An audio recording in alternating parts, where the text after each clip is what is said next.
Freakonomics Radio is sponsored by LinkedIn ads. Ever invested in something that didn't live up to the hype? Marketers know that feeling. They optimize for the numbers that look great, like impressions, but then they don't see revenue. LinkedIn has a word for that: bull spend. Instead, you can get the highest ROAS of major ad networks with LinkedIn. Cut the bull spend, advertise on LinkedIn. Spend $250 and get a $250 credit. Go to linkedin.com/Freakonomics. Terms apply.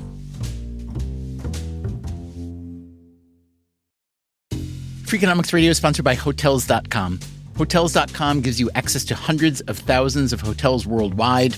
And when you join for free, you can save up to 20% instantly with member prices. Plus, every stay earns rewards. So when you book one trip, you're already lowering the cost of the next one. Hotels.com is simple, rewarding, and designed to help you get more out of every stay. Sign up for free and book today. Hotels.com. It's all in the name. Freakonomics Radio is sponsored by Amica. You know what they say: if you want to go fast, go alone. If you want to go far, go together. So go with Amica and get coverage from a mutual insurer that's built for their customers, one that looks after what's important to you together. Auto, home, life, and more, coverage that fits your unique needs. Amica helps you protect what matters most. Visit amica.com and get a quote today.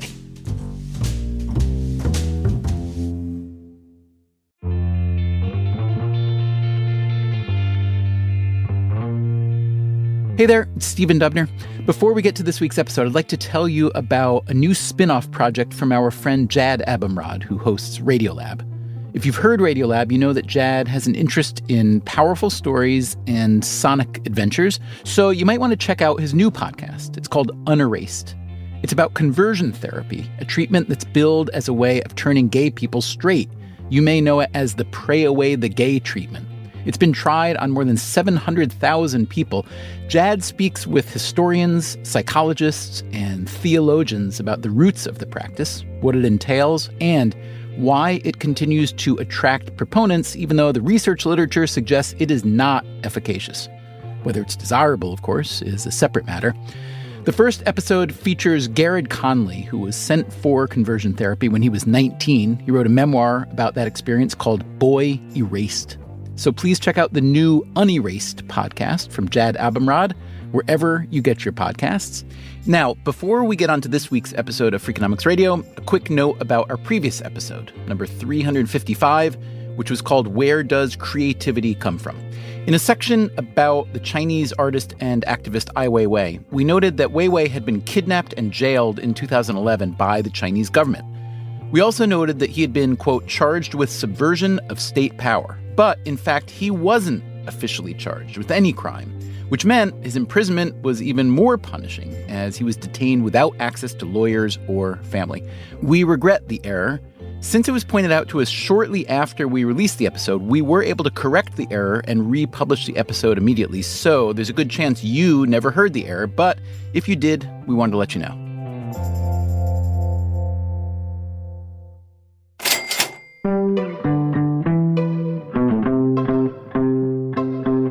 Imagine a gigantic industry that's being dominated by just one or two companies. Actually, you don't have to imagine. Google has more than 90% of the global search engine market. So not quite a monopoly, but pretty close. Such cases are rare, but not so rare is the duopoly, when two firms dominate an industry, like Intel and AMD in computer processors, Boeing and Airbus in jet airliners, the sharks and the jets in the fictional gangs from the 50s industry. But surely the most famous duopoly is this one. There's nothing like a Coca-Cola, nothing like a Coke. People who think young say, Pepsi, please. The lively crowd today agree. The rivalry between Coca-Cola and Pepsi-Cola goes back to the 19th century. Coke was long dominant, but in the 1970s and 80s, Pepsi gained ground and marketed hard to younger consumers. You're the Pepsi generation. Girls are down and taste the thrill of the day. And feel the Pepsi way. Coke's internal research found that most people, even Coke employees, preferred Pepsi.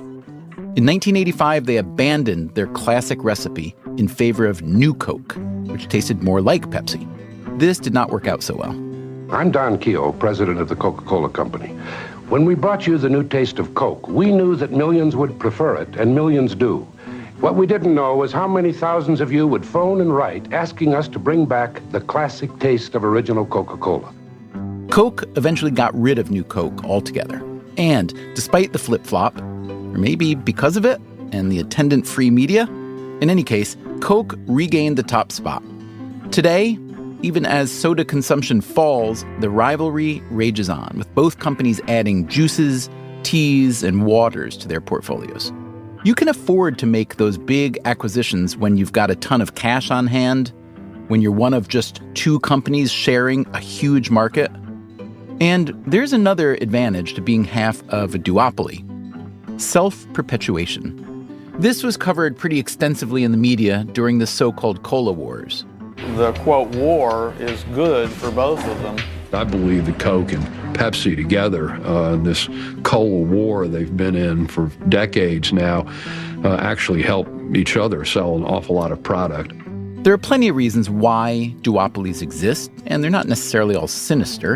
In capitalism, scale is really important. There are all sorts of advantages to being big, which leads big companies to get even bigger, gobbling up smaller companies and essentially dictating the rules of their market. Not everyone likes this trend. In many quarters, there's a strong appetite for a smaller scale, for mom and pop and indie and artisanal. But let's be honest, that smaller scale idea is cute, but it's not winning. What's winning is dominance. Entire industries dominated by just a couple behemoths. We've already given you a few examples from a variety of industries, but there's another duopoly, a mighty one, that you probably don't even think about as an industry. Which duopoly am I talking about? I'll give you some clues. Let's go back over what we just discussed about duopolies. They're big institutions that take advantage of their size to get even bigger. I mean, I'm talking to consultants on both sides, many of whom have been doing this for a long time, and they've never seen this amount of money. As we said, not everyone likes this trend, but the opposition is not winning.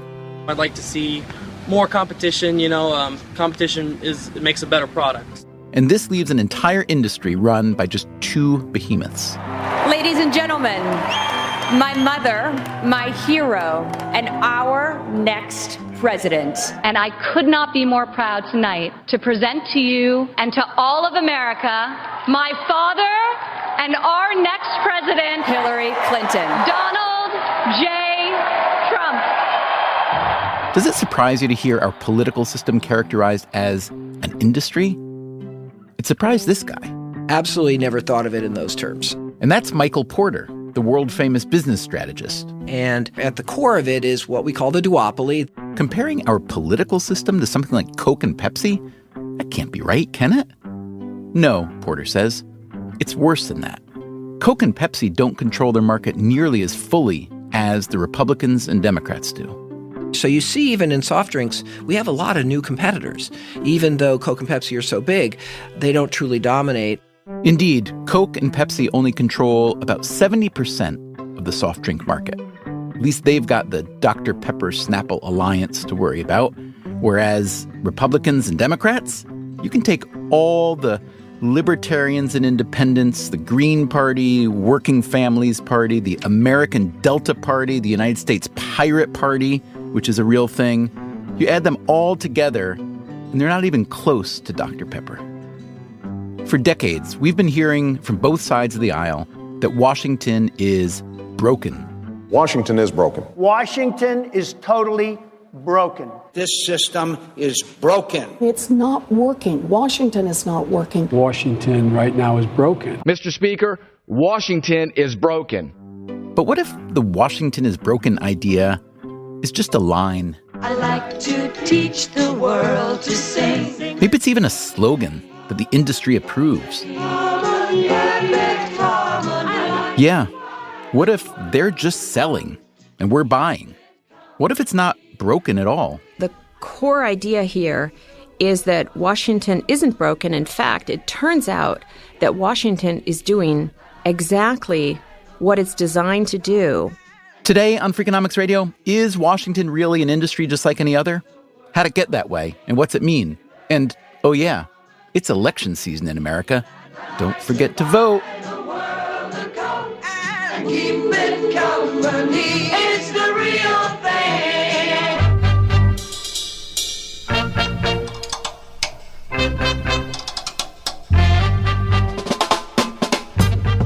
From Stitcher and Dubner Productions, this is Freakonomics Radio, the podcast that explores the hidden side of everything. Here's your host, Stephen Dubner.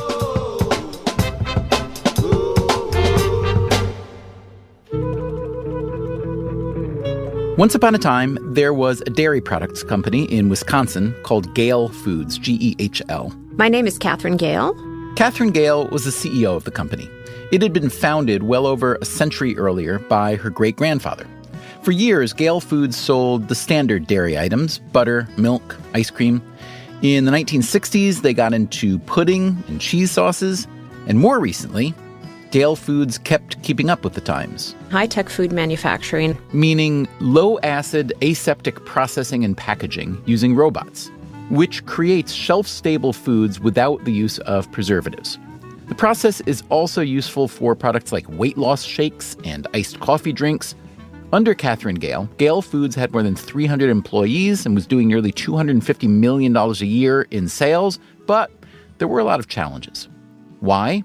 Because the food industry is incredibly competitive. There are new competitors all the time, also new technologies, new consumer preferences. So, to plot a path forward, Gale turned to one of the most acclaimed consultants in the world. I'm Michael Porter. I'm a professor at Harvard Business School, and I work most of the time on strategy and competitiveness. Porter is in his early 70s. As an undergrad, he studied aerospace and mechanical engineering. Then he got an MBA and a PhD in business economics. So he understands both systems and how things are made within those systems. He's written landmark books called Competitive Strategy and On Competition. He is cited more than any other scholar in the field.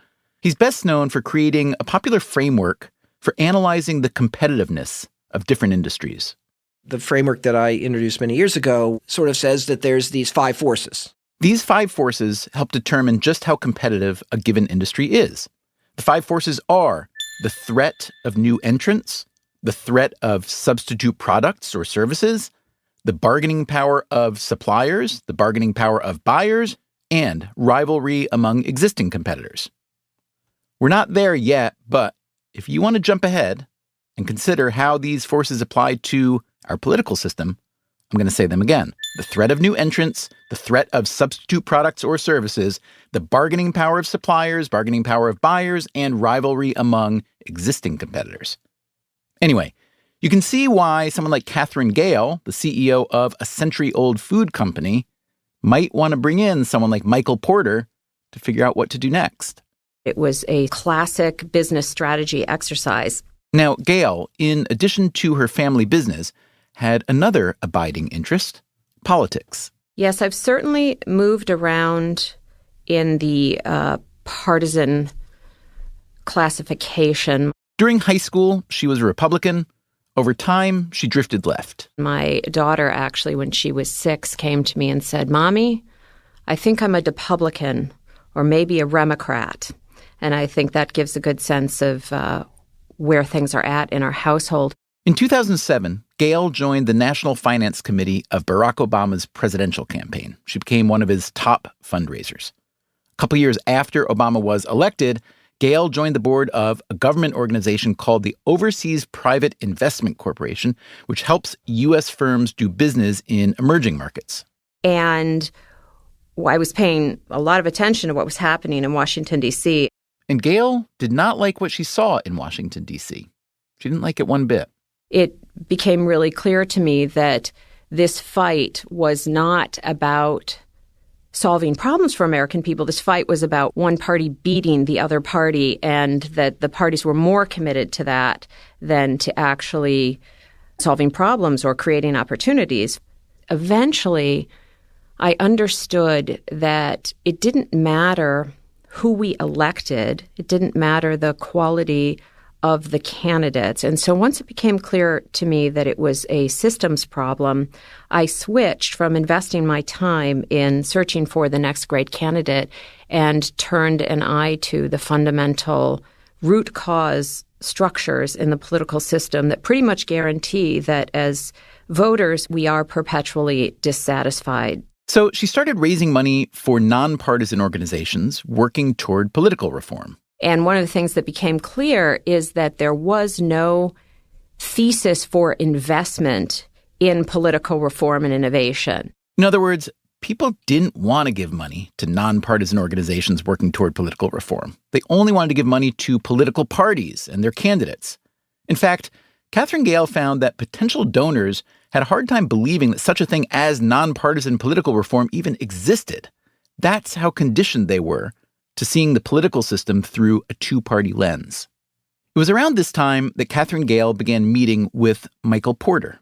She had brought him in to Gehl Foods to help figure out the company's strategy going forward, keeping in mind his 5 famous forces about industry competitiveness: new rivals, existing rivalries, substitute products, supplier power, and customer power. And while we were on that strategy, I would consistently make the case to Michael that, wow, how we're analyzing this industry of low-acid aseptic food production, which is the business I was in, all of these tools are directly applicable to analyzing the business of politics. And frankly, I knew almost nothing about politics. But the more I heard and the more we talked, the more it became clear that we really needed to take a fresh look here. And so it was out of that crucible of analyzing a traditional business strategy and at the same time devoting so much time to political reform and innovation that it became clear that politics was an industry, the industry was thriving, and that all of the tools of conventional business analysis were applicable here. And that's where kind of looking at this as an industry starts to provide some power. Okay, so you came to the conclusion that politics is an industry much like many of the other industries that you've been studying over your career. You never really thought of it in those terms before? Absolutely never thought of it in those terms. We always thought of politics as a public institution, that the rules were somehow codified in the rule of law and in our Constitution. But what we came to see is that politics is really about competition between largely private actors. And these actors are, at the core of it, is what we call the duopoly. The duopoly, Republicans and Democrats. And that competition has been sort of structured around a set of practices and rules, and in some cases policies, that have been created over time. Largely by the actors themselves. I mean, actually, the founders left a lot of room in terms of how the actual plumbing would work. But it was interesting. Multiple of our founders actually expressed a deep fear that parties would take over. In fact, John Adams said at one point, "There is nothing which I dread so much as a division of the republic into 2 great parties, each arranged under its leader and concerting measures in opposition to each other." And if you take a look at Washington's farewell address, which he wrote in 1796, he talks about dangers which could come in front of the republic in the future. And he specifically focuses on 2. One is foreign influence, and the other is partisanship. The other danger is the formation of strong parties. Having come to the conclusion that the political system operated more like a traditional industry than a public institution, Katherine Gehl and Michael Porter set down their ideas in a Harvard Business School report. It's called Why Competition in the Politics Industry is Failing America. When you read the paper, right there under key findings is this sentence in bright red print. The political system isn't broken. It's doing what it is designed to do. In other words, it was no coincidence that politics had become self-sustaining, self-dealing, and self-centered. They were the blue team and the red team, kind of like Pepsi and Coke. Essentially, they divided up an entire industry into two sides. And we ended up seeing that it wasn't just the parties competing, it's that they had created, influence and, in a sense, captured the other actors in the industry. So you have media and political consultants and lobbyists and candidates and policies all divided onto, one of two sides. What you see is the system has been optimized over time. For the benefit of private gain-seeking organizations, our two political parties and their industry allies, what we together call the political industrial complex. And this industry has made it very, very hard to play at all if you're not playing their game. How does the political industry compare in size and scope? Dollars, employees, direct and indirect, penetration and influence, let's say, to other industries that you've studied, pharmaceutical industry, auto industry, and so on? Well, it's a great question, and we have done enormous amounts of work on it.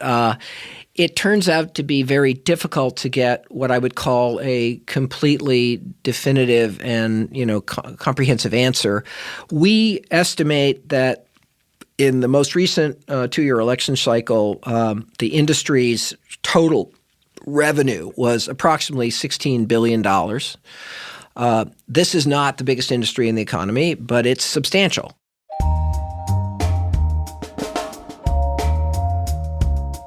It'd be one thing if this large industry were delivering value to its customers, which is supposed to be us, the citizenry.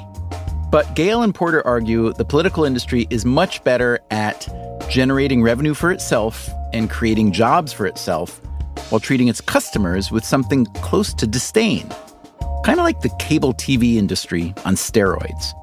And the numbers back up their argument. Customer satisfaction with the political industry is at historic lows.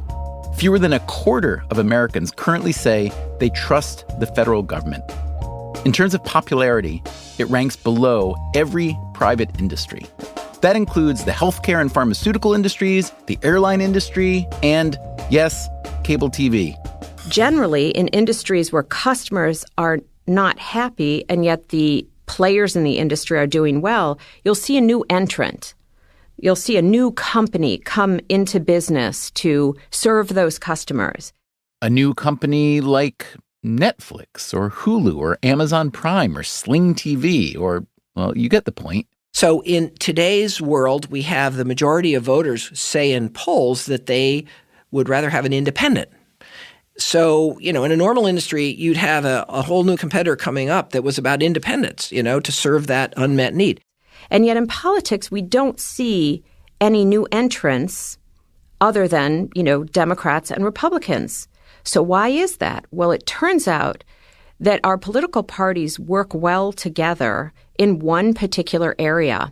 And that is actually colluding together over time behind the scenes to create rules and practices that essentially erect barriers to entry, ways to keep out new competition. In their report, Gale and Porter identify the 5 key inputs to modern political competition: candidates, campaign talent, voter data, idea suppliers, and lobbyists. Here's what they write. Increasingly, most everything required to run a modern campaign and govern is tied to or heavily influenced by one party or the other, including think tanks, voter data, and talent. So essentially what's happened is the parties have now sort of divided up the key inputs to political competition. And if you're not a Republican or a Democrat, then you are in trouble in even finding a campaign manager, much less getting the best up-to-date voter data and the best analytics and so forth. It's not enough to monopolize the campaign machinery. Gale and Porter argue that the political industry has essentially co-opted the media, which spreads their messages for free. For the president, this helps Donald Trump tonight This is a big, big beginning to the end of what has been a witch hunt. The man in the White House is behaving now like a character on that old detective show, Columbo. Perhaps most important, the two parties rig the election system against would-be disruptors. The rules they set allow for partisan primaries, gerrymandered congressional districts, and winner-take-all elections. So each side of the duopoly, Republicans and Democrats, and the players that are playing for those teams effectively, have over time worked to improve their own side's fortunes. But collectively, they also have come together to improve the ability of the industry as a whole to protect itself from new competition, from third parties that could threaten either of the two sides of the duopoly. In this industry, because it's a duopoly that's protected by these huge barriers to entry, essentially what the parties have done is they've been very, very clever. They don't compete head-to-head for the same voters. They're not competing for the middle. It's likely that we have a much more powerful center, a much more powerful group of moderates than our current duopoly demonstrates. What they've understood is competing for the middle is a sort of destructive competition. It's kind of a zero-sum competition. So the parties have divided the voters and kind of sort of ignored the ones in the middle. Because they don't have to worry about them. Because if the middle voter is unhappy, which most middle voters are today in America, what can they do?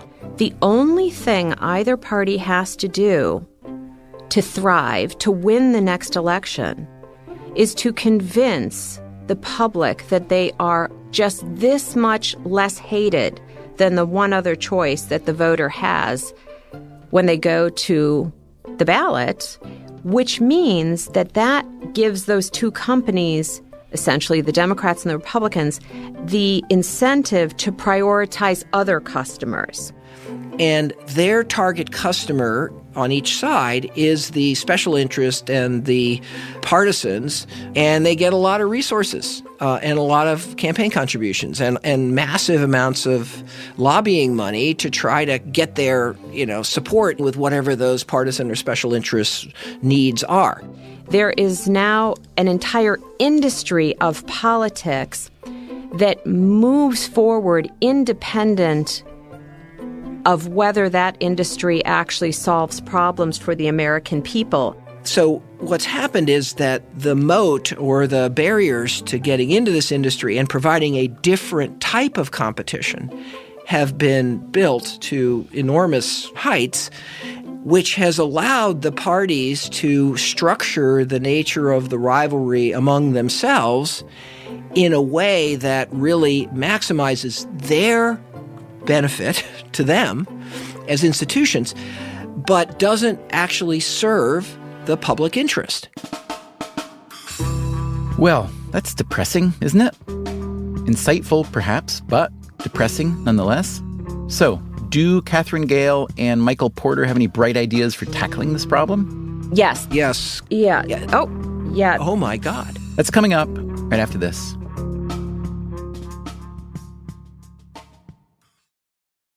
Freakonomics Radio is sponsored by Figure. Did you know that 40% of homeowners own their home outright? If that's you, don't let your equity sit idle. Tap it with a home equity line of credit.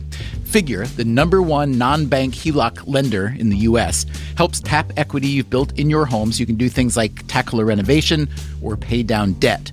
HELOC is a line of credit secured by your home. You can draw what you need, repay, and draw again. Figure offers a 100% online application. Get approved in 5 minutes and funding in as few as 5 days. It's faster than a bank loan and cheaper than a personal loan. Check your rate today without impacting your credit at figure.com/Freakonomics. This post is sponsored by Figure, NMLS ID 1717824. Figure is an equal housing lender. For more information information about their licensing, visit nmlsconsumeraccess.org. Figures HELOC is subject to credit approval and terms apply. Freakonomics Radio is sponsored by Principal, the perpetual pen tapper, the arbitrary fridge reorganizer, the holiday party planner that starts in May. Principal knows that your star employees have their work quirks. Principal also knows how much those employees mean to your business. You need them. They need benefits. Work with Principal so they can help your team with a retirement and benefits plan that's right for them. Principal Life Insurance Company, Des Moines, Iowa.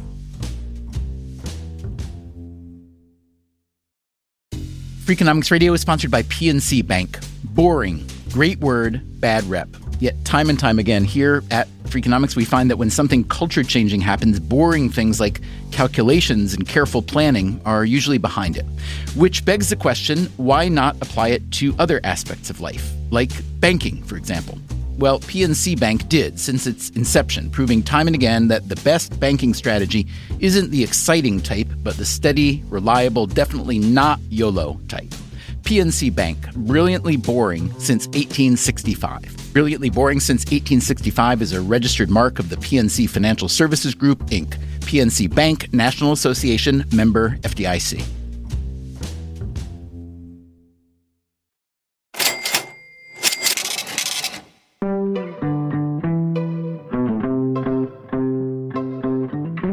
The business strategist Michael Porter and the CEO turned political reformist Catherine Gale argue in a Harvard Business School report that our political system has been turned into an industry with no real competition. The industry's primary beneficiaries are itself and its many ancillary participants, including the media. But the vast majority of Americans who are somewhere in the middle are feeling very, very disaffected.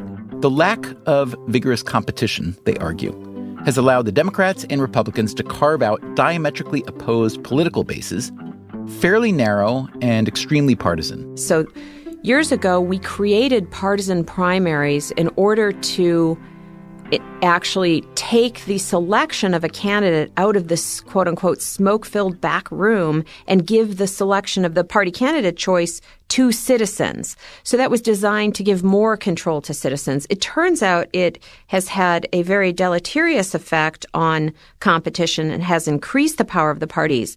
And the parties, Gale and Porter argue, use those partisan bases to support the desires of the political industry's true customers and its wealthiest special interests. Industries like healthcare, real estate, and financial services. Also labor unions and lobbyists. In this duopolistic business model, polarization is a feature, not a bug. We have a chart in our report that just selects some what we call landmark type legislation over the last 50, 60 years. And if you go back, even 20 or 30 years ago, the landmark legislation was consensus. For instance, the Social Security Act of 1935 had 90% Democratic support and 75% Republican.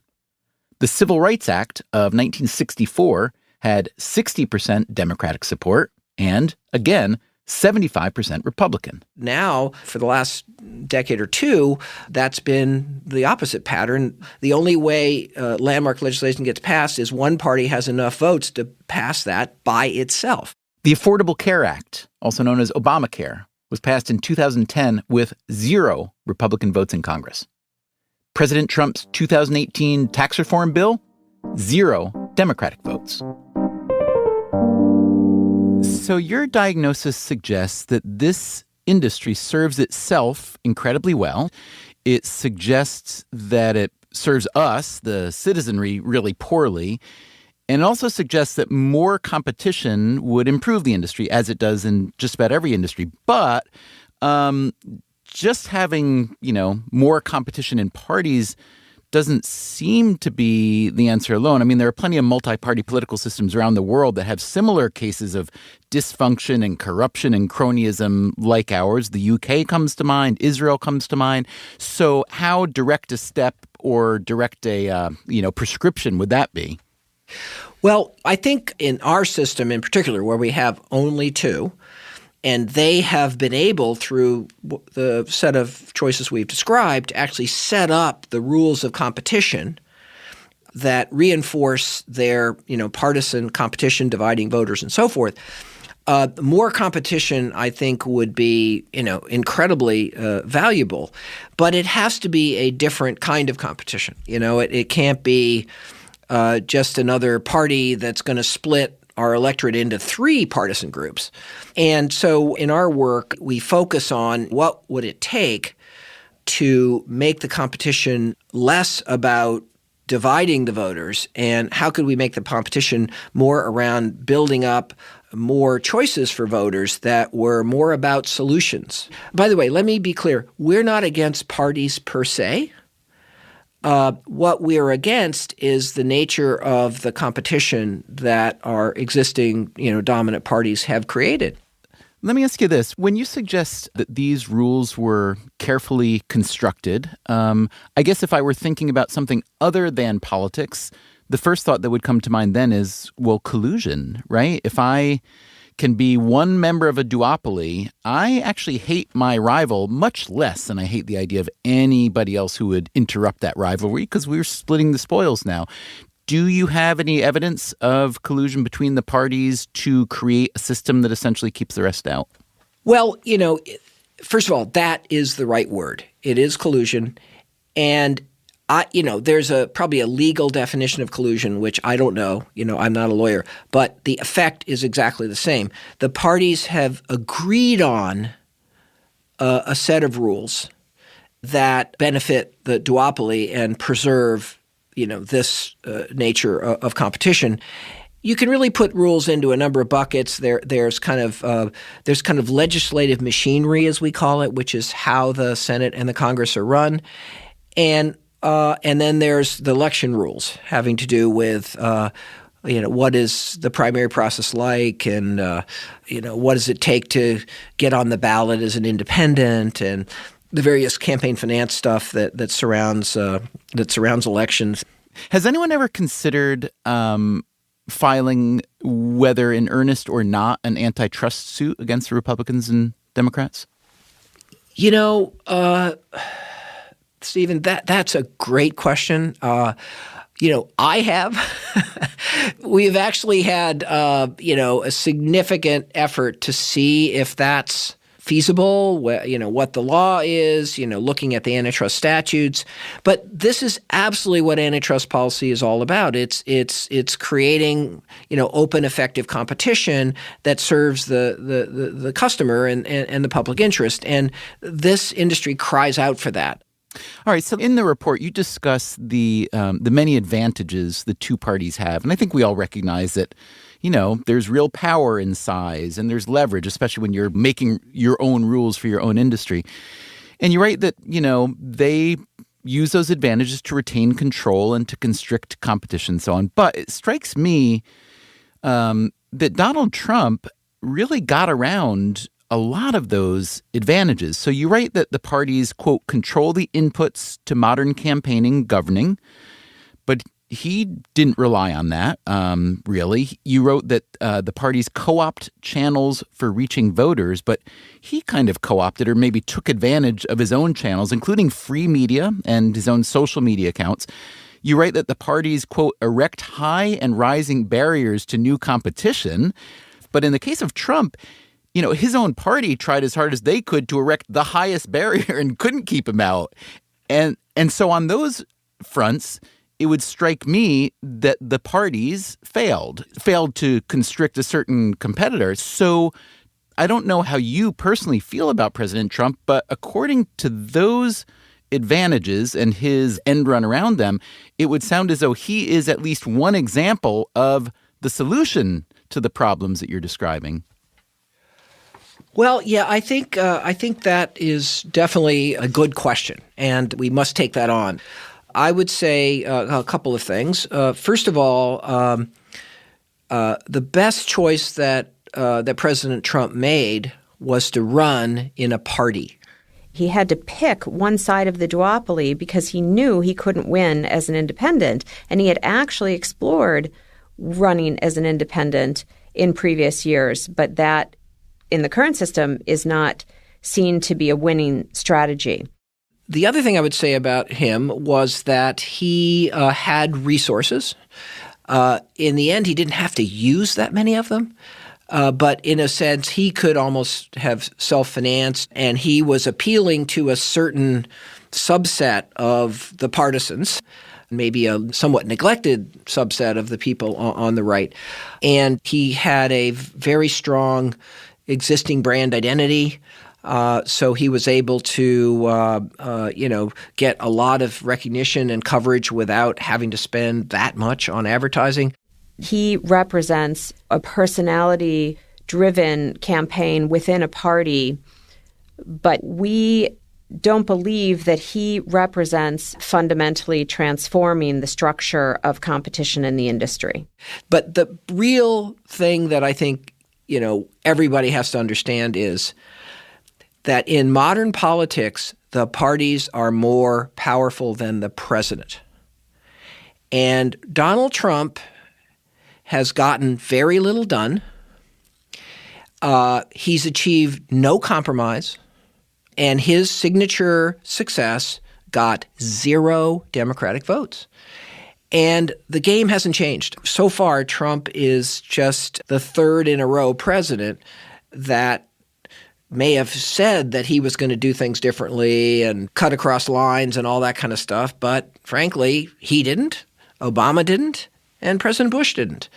Even though President Obama and President Bush campaigned on bipartisanship and bringing people together, they failed. So I think that those recent case studies, I think, are sobering.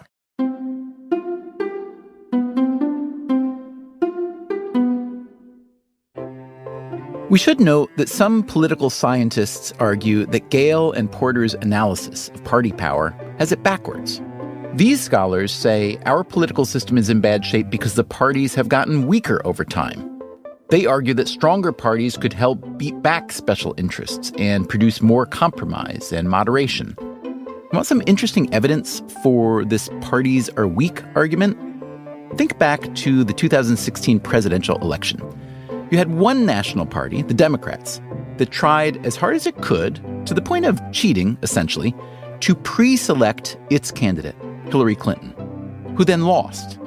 And you had the other national party, the Republicans, try as hard as it could to keep a certain candidate off the ballot, but they failed and he won. It's true that the parties are not as strong as they were in the past, but both sides of the political industrial complex, Democrats and Republicans, are as strong as ever. It's just that the power may not all reside within the party. And if parties were stronger, that doesn't mean they'd be moderating forces. That's what some people say. I really don't understand that argument. The stronger they are, the less moderating they're going to be, given the nature of the competition that's been created. And I think we are really asking for too little when we say, let's tinker around the edges and get stronger parties so that we can, have a little bit of a cleaner process. Instead, what we believe is we need to create structural reforms that would actually better align the election process and the legislative process with the needs of the average citizen.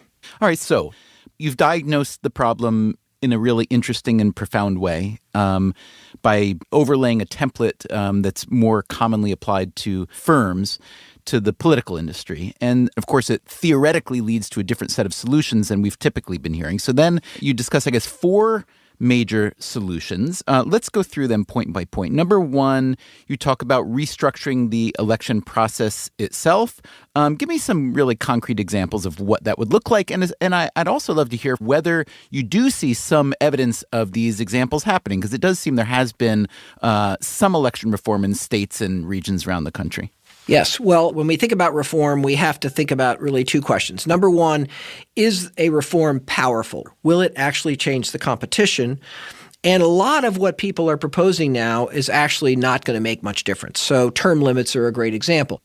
We aren't fans of term limits because we think that without changing the root cause incentives, you'll actually just have different faces playing the same game. So number 1 is we have to re-engineer the election processes, the election machinery. And there are 3 electoral reforms that are important. We call it the election trifecta. And, the first and probably the single most powerful is to move to nonpartisan single ballot primaries. Currently, if you're going to vote in the primary, you show up and you get a Democratic ballot or a Republican ballot, and then you vote for who's going to represent that party in the general election. And the one that's on the farthest left or the one that's on the farthest right has a tendency to win because the people that turn out for primaries are a relatively small fraction of even the party. And those are the people that show up because, they're really partisans and they really have special interests and they really, really care about, getting somebody on the ballot that's, for them. In a single ballot, nonpartisan primary, all the candidates for any office, no matter what party they're in, are on the same ballot. And we propose that the top 4 vote getters advance out of that primary to the general election. And the reason a single primary where everybody's in it is so important is that if you want to win, you want to appeal to as many voters as you can. Hopefully, more people will vote in the primary. And therefore, you're going to get people that, are not just trying to appeal to their, particular, extreme. The second part of the Gail Porter election reform trifecta, ranked choice voting. Here's how ranked choice voting works. You'll now have 4 candidates that made it out of the top 4 primary. Those 4 candidates will all be listed on the general election ballot, and you come and vote for them in order of preference. So it's easy. This is my first choice. This candidate's my second choice. This is my third choice. This is my fourth choice. When the votes are tabulated, if no candidate has received over 50%, then whoever came in last is dropped, and votes for that candidate are then reallocated to those voters' second choice, and the count is run again until one candidate reaches over 50%. And what that does is it gives a candidate a need to appeal to a broader group of voters. And very importantly, it eliminates one of the hugest barriers to competition in the existing system, and that is the spoiler argument. So what happens currently is that if there's, let's say, an attractive third-party candidate or an independent candidate, both Democrats and Republicans will make the argument that nobody should vote for them because they will simply draw votes away from a Democrat or draw votes away from a Republican and therefore spoil the election for one of the duopoly candidates. Once you have ranked choice voting, everybody can pick whoever they want as their first choice, second choice, third choice. No vote is wasted and no vote spoils the election for another candidate.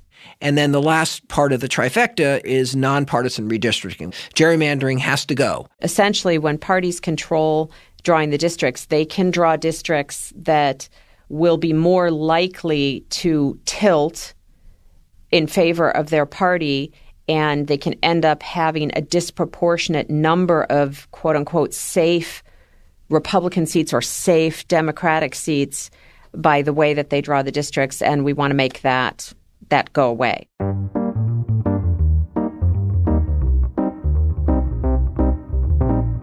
In addition to election rule reforms, Porter and Gale would like to see changes to the rules around governing. So Congress makes its own rules for how it functions, and over time, these rules, customs, and practices have been set in place to give an enormous amount of power to the party that controls the chamber. And right now, it's the Republicans that are controlling it. But what's happened, and this is sort of collusion in a way, is when the other party takes over, they do it the same way, pretty much.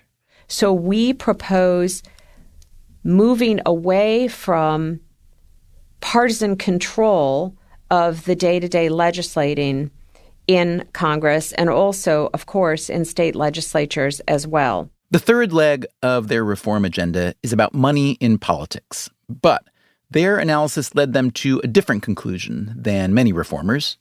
Where we differ with so many people championing these reforms is that we don't believe that money in politics is the core issue. Ultimately, the problem is really this nature of competition that leads to this partisanship. And that's not a money issue per se. That's a structural issue. If you take money out of politics without changing the rules of the game, you'll simply make it cheaper for those using the existing system to get the self-interested results that they want, without changing the incentives to actually deliver solutions for the American people. Having said that, we do believe that there are benefits to increasing the power of smaller donors. And so the reforms that we have suggested are primarily focused on increasing the power of smaller donors. For instance, having the government itself match donations from small donors. We should note that most of the ideas Gale and Porter are presenting here are not all that novel if you follow election reform even a little bit. Even we poked into a lot of them a couple years ago in an episode called 10 Ideas to Make Politics Less Rotten. I guess it's one measure of how successful and dominant the political duopoly is that plenty of seemingly sensible people have plenty of seemingly sensible reform ideas that for the most part gain very little traction. It is definitely challenging. This is a ground game. We're not going to be able to do this in a year or one election cycle because the resources that the current duopoly have to deploy to play their game are substantial. Despite the rather depressing or at least sobering picture that you paint of the political industry, throughout the report, you express quite a bit of optimism. And I want to know why or how, because I don't see the avenue, I guess, for optimism.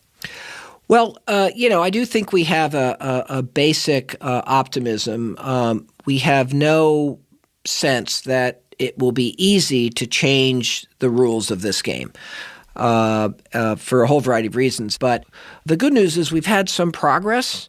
We've got some nonpartisan primary states now, including California. We've got ranked choice voting in Maine.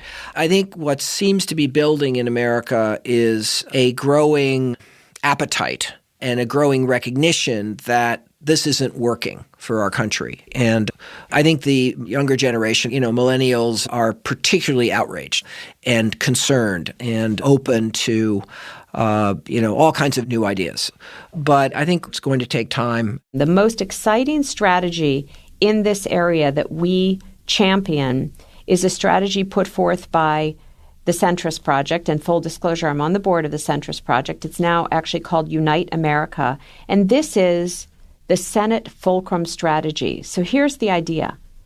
Let's elect 5 centrist, problem-solving oriented U.S. senators who, at that number, 5, would likely deny either party an outright majority in the Senate, which would make those 5 senators the most powerful single coalition in Washington, D.C., able to serve as a bridge between the two parties or to align with one party or the other, depending on the issue, in order to move forward very difficult policy solutions where previously there has not been the political will. So we don't need to wait to change the actual rules of the game to deliver politicians to office who can act independently of the existing political industrial complex.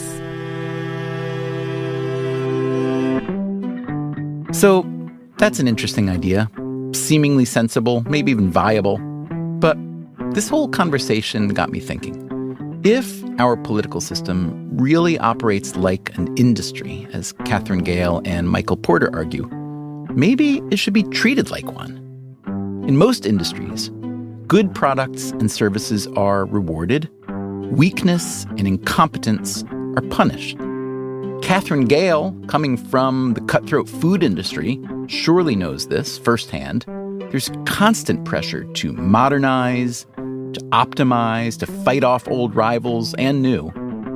Indeed, not long after she brought Michael Porter in to consult on the future of Gale Foods, she decided to sell her company to a private equity firm in Chicago.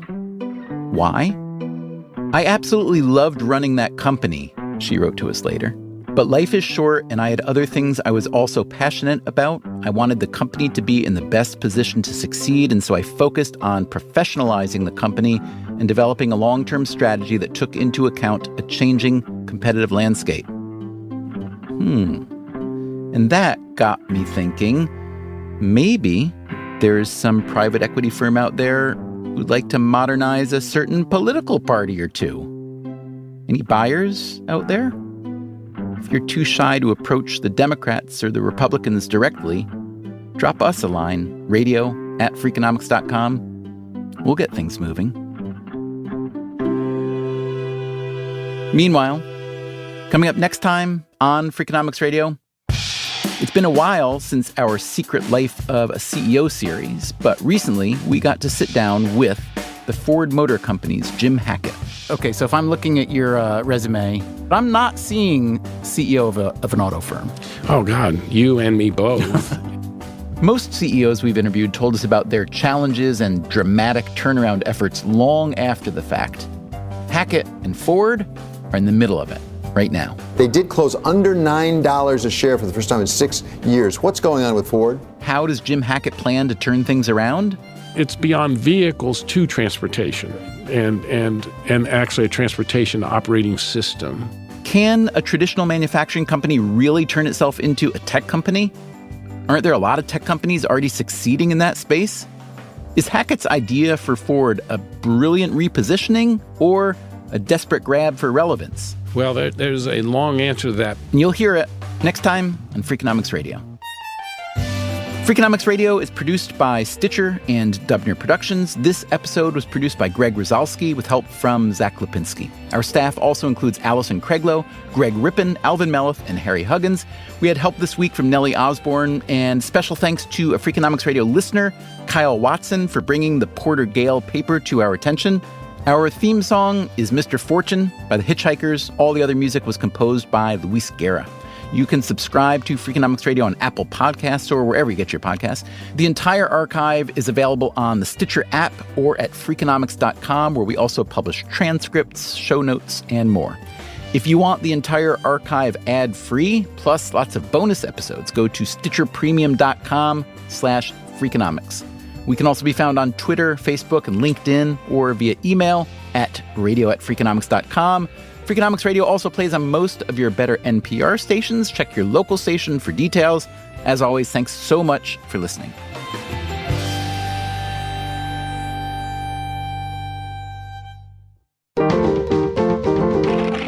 Stitcher.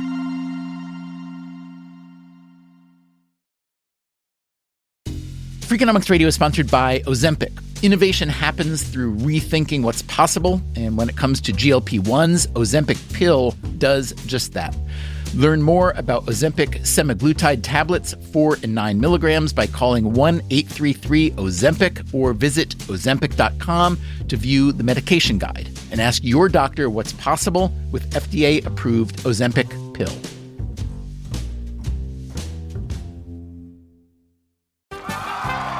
Welcome back to Should I See a Doctor?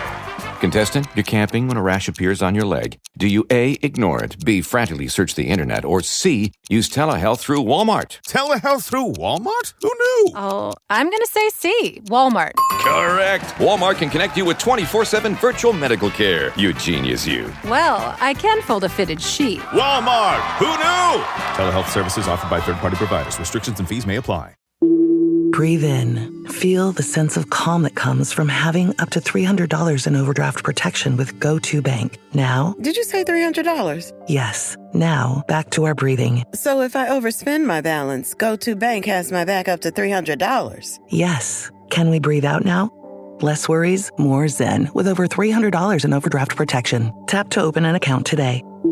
Eligible direct deposits and opt-in required for overdraft protection. Fees, terms, and conditions apply.